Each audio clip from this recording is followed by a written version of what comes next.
nagbabalik na naman si Boy Kubos kabayan, no?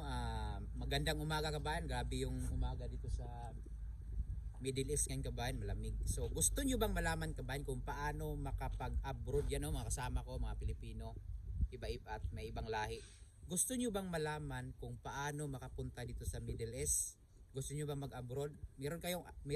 Wala kayong idea, no? So bibigyan ko kayo ng idea paano makapunta dito sa Middle East. So ang una-una nyong gawin kabayan, sa lugar ninyo, sa lugar niyo diyan sa Pilipinas, i-search niyo kung saan yung mga lokasyon ng mga agency papunta dito. Basta mga agency. I-search niyo kung saan yung lokasyon para lokasyon ng mga agency, yun yung una nyong gagawin. Pagkatapos kabayan, mag-prepare kayo ng i-prepare niyo yung resume, no? CV, resume yan. Work of experience, yung diploma or transcript of record, i-photocopy na ninyo, no? I-photocopy ninyo.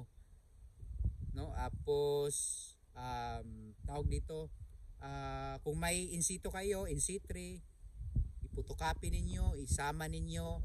Kung meron kayong passport, isama ninyo, photocopy ninyo, ipa-print ninyo, isama ninyo. Ano pa kabayan? Yun lang naman kabayan. Resume, work of experience, certificate, yan.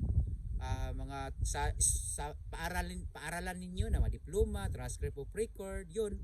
Kung may in situ, ilagay niyo yung in situ. Kung may passport, ilagay niyo yung passport doon. Kung walang in situ at walang passport, pwede naman na panghuli na yan. Basta yun lang yung makabigay kayo ng resume, work of experience, at saka yung pinag-aralan ninyo, mga papel, mga diploma, yun lang ang ipapasa ninyo. Kasi yung iba, follow up na yon, yung iba. Tapos punta kayo sa agency, damihan niyo ng mga i-copy niyo yung mga ano niyo doon kabayan. Dito nang yun kabayan pag ano na ninyo, maka prepare na kayo ng sinabi ko ng mga papilis diyan, mga papel, mga resume niyo, ipasa na ninyo yon sa lahat ng mga agency. Kasi agency nang bahala doon. Kasi ilagay nyo doon ng mga phone number ninyo, no, sa resume. Kasi kabayan, pag mapasa ninyo sa agency, kapag example sa agency na yon may interview bukas, tatawagan kayo or ititext kayo para mag-attend kayo ng interview. Halos na nag-a-apply pa Middle East kabayan. Halos pasado yan lahat kabayan.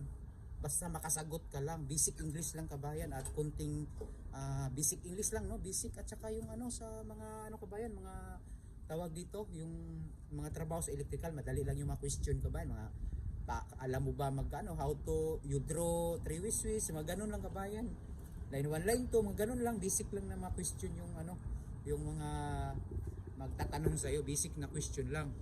Halos pasado naman pag mag-apply ka ng electrician sa electrical ang problema lang doon yung sahod, mamimili ka talaga ng sahod. Kaya marami yung papasahan mo kasi magpapa-interview ka doon pag may employer. Tapos mamimili ka kung saan yung magandang offer. So yun kabayan ganun yung gagawin nyo. Ingat kabayan, paki-subscribe na lang sa channel ko.